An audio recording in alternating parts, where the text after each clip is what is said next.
Saat ini kedua terduga pelaku beserta barang bukti diamankan di Polsek Kalideres guna menjalani proses hukum. Aparat mengimbau masyarakat agar terus melaporkan aktivitas mencurigakan yang dapat menimbulkan gangguan Kamtibnas demi menjaga keamanan lingkungan. Dari Jakarta, jurnalis Info TV melaporkan. Pemirsa, aksi pencurian sepeda motor di area kos terekam kamera pengawas. Dalam hitungan menit, 2 orang pelaku pencuri menggasak 2 unit sepeda motor yang terparkir di halaman kos di Jalan Kolonel Haji Burliam, Kecamatan Alang-Alang Lebar, Palembang, Sumatera Selatan.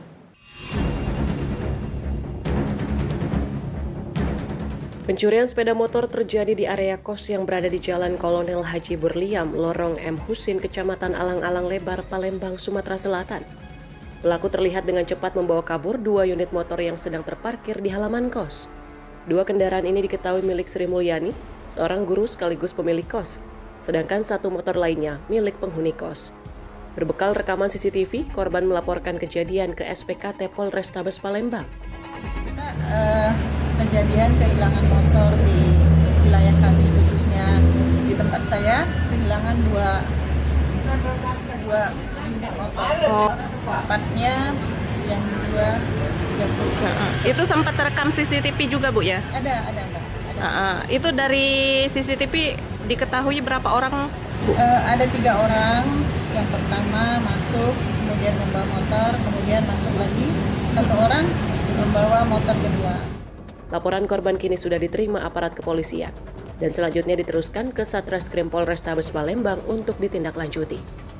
Dari Palembang, Sumatera Selatan, jurnalis Info TV melaporkan.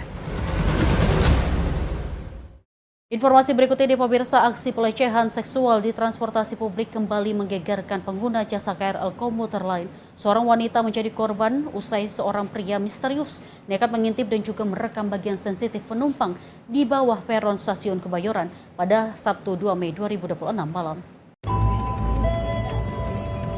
Wah, lu tukang. Selamat malam dan selamat datang Anda tiba di stasiun Kebayoran. Tuh orangnya tuh. Dari komuter selamat jalan selamat sampai tujuan. Seorang penumpang perempuan dikejutkan dengan keberadaan seorang pria yang terlihat di sela kereta bawah peron di stasiun Kebayoran pada Sabtu 2 Mei 2026, sekitar pukul 18:58 waktu Indonesia Barat. Berdasarkan keterangan korban, pelaku terlihat bersembunyi di bawah peron sambil mengarahkan ponsel ke bawah rok korban. Korban kemudian berteriak hingga memancing perhatian penumpang lain. Sebelum akhirnya pelaku langsung melarikan diri, korban sempat merekam sosok pelaku sebagai bukti dan melaporkan kejadian ini kepada petugas di stasiun Palmerah. Pihak KAI Komuter segera melakukan penyisiran di lokasi kejadian, serta memeriksa rekaman CCTV. Namun petugas belum menemukan sosok yang mencurigakan. Pihak KAI Komuter berkomitmen akan terus merespon cepat setiap laporan tindakan mencurigakan, guna menjamin keamanan penumpang. Masyarakat juga diimbau untuk tidak segan melaporkan setiap tindak pelecehan kepada petugas keamanan di area stasiun maupun di dalam kereta. Bagus Maulana, tim redaksi Info TV melaporkan.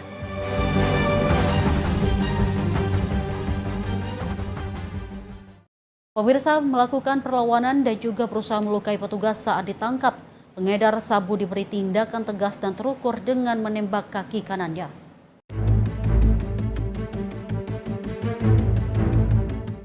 Tersangka berinisial MRL ditangkap petugas Satreserse Narkoba Polrestabes Medan di Pasar Minggu di kawasan Bagan Percut, Deli Serdang, Sumatera Utara pada Minggu dini hari. Dari penangkapan pria yang diketahui sebagai pengedar tersebut, petugas berhasil menyita barang bukti 100 gram sabu-sabu. Kasat Reserse Narkoba Polrestabes Medan, Kompol Rafli Yusuf Nugraha mengatakan, tersangka merupakan target operasi Sat Narkoba Polrestabes Medan. Tersangka dikenal licin dan licik, serta memiliki banyak trik untuk mengelabui petugas yang ingin menangkapnya. Bahkan tersangka kerap memprovokasi warga untuk melawan dan menyerang kembali petugas yang berusaha menangkapnya. Saat digerebek di sarangnya, tersangka berusaha kabur dengan menyerang seorang petugas hingga terpaksa diberi tindakan tegas dengan menembak kaki kanannya. Ini kan dari tangan yang bersangkutan sebanyak 1 ons ataupun 100 gram sabu-sabu di TKP daerah Pasar Minggu tadi.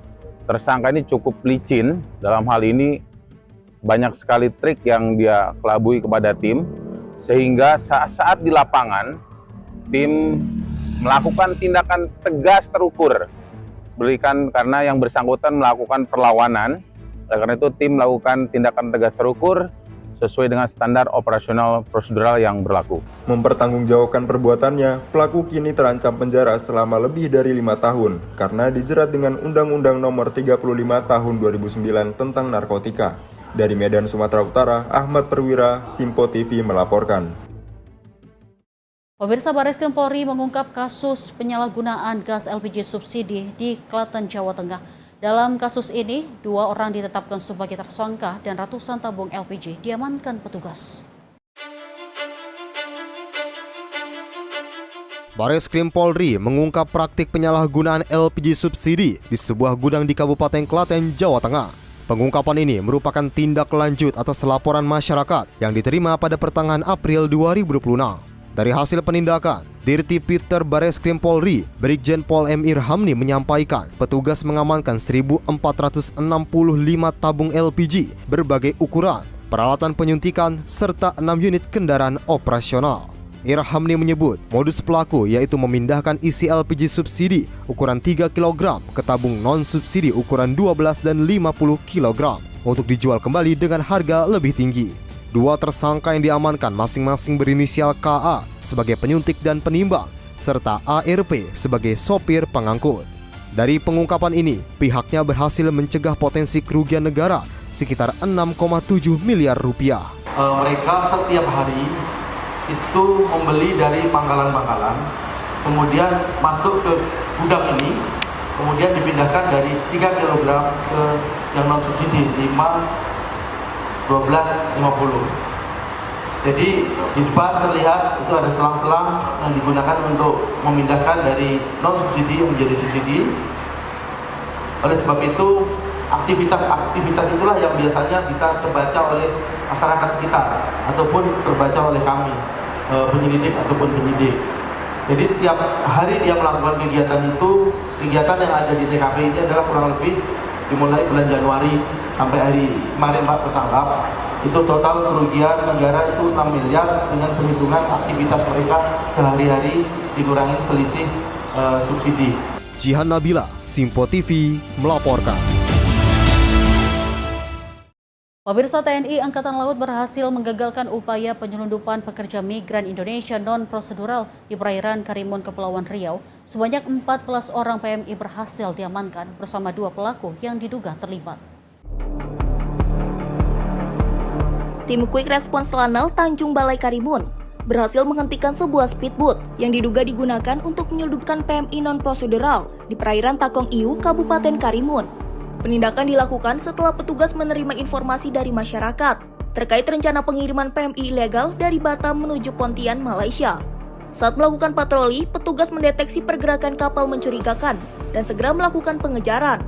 Karena tidak mengindahkan perintah berhenti, petugas memberikan tembakan peringatan hingga akhirnya kapal berhasil dihentikan dan seluruh penumpang diamankan tanpa perlawanan.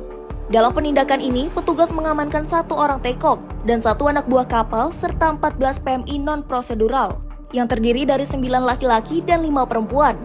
Hasil pemeriksaan awal menunjukkan seluruh PMI dalam kondisi sehat, namun tekong kapal terindikasi positif narkoba. 2 pelaku beserta barang bukti diserahkan kepada Polres Karimun untuk proses penyelidikan lebih lanjut. Sementara para PMI diserahkan kepada BP4MI untuk mendapatkan penanganan dan perlindungan sesuai prosedur. Jihan Nabila, Simpo TV melaporkan. Pemirsa, informasi berikut ini datang dari warga di Kabupaten Garut, Jawa Barat yang digegerkan dengan penemuan jasad pria di Selokan pada Jumat 1 Mei 2026 pagi. Saat dievakuasi, petugas menemukan 2 identitas berbeda di dalam tas yang diduga milik korban.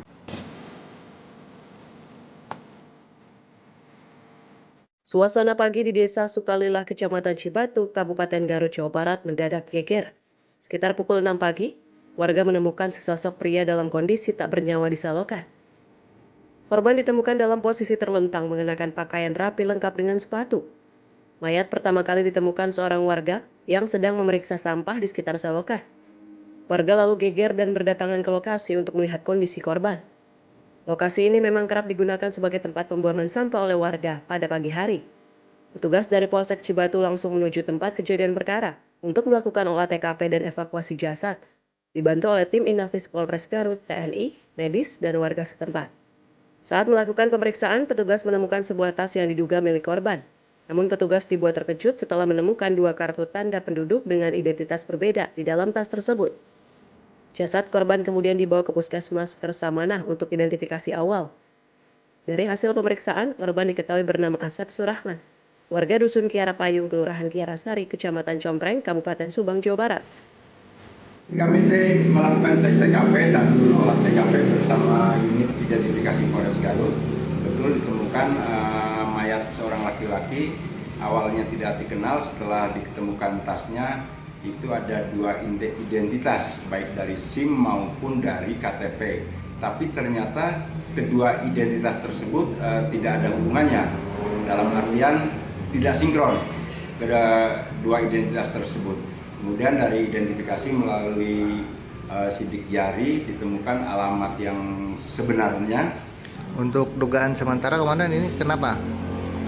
Dari ciri-ciri yang kami temukan tidak ada tanda-tanda kekerasan karena semalam itu hujan lebat dan selokan tersebut betul dalam keadaan banjir cukup besar, kemungkinannya dari situ. Tapi kami masih tetap dalam tindak lanjut penyelidikan lebih lanjut di Polres Garut. Guna penanganan lebih lanjut dan mengetahui penyebab pasti kematian, jasad korban selanjutnya dievakuasi ke RSUD Dr. Slamet Garut. Hingga kini polisi masih melakukan penyelidikan mendalam terkait penemuan mayat tersebut, termasuk menelusuri identitas ganda yang ditemukan, serta mengungkap penyebab pasti kematian korban. Dari Garut, Jawa Barat, Jurnalis Info TV melaporkan. Pemirsa, polisi membongkar praktik prostitusi terselubung di wilayah pedesaan Kabupaten Lampung Timur, Lampung. Dari pengungkapan kasus ini, 2 wanita yang berperan sebagai mucikari dan pemilik tempat ditetapkan sebagai tersangka.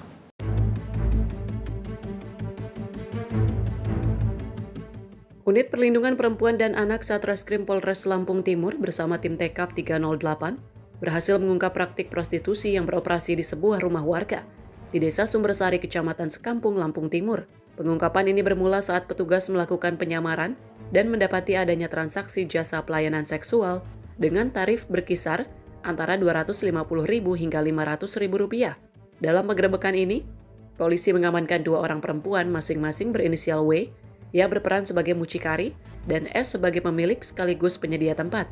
Kepada petugas, keduanya mengaku telah menjalankan praktik tersebut selama 2 tahun terakhir dengan alasan desakan ekonomi dan untuk melunasi hutang.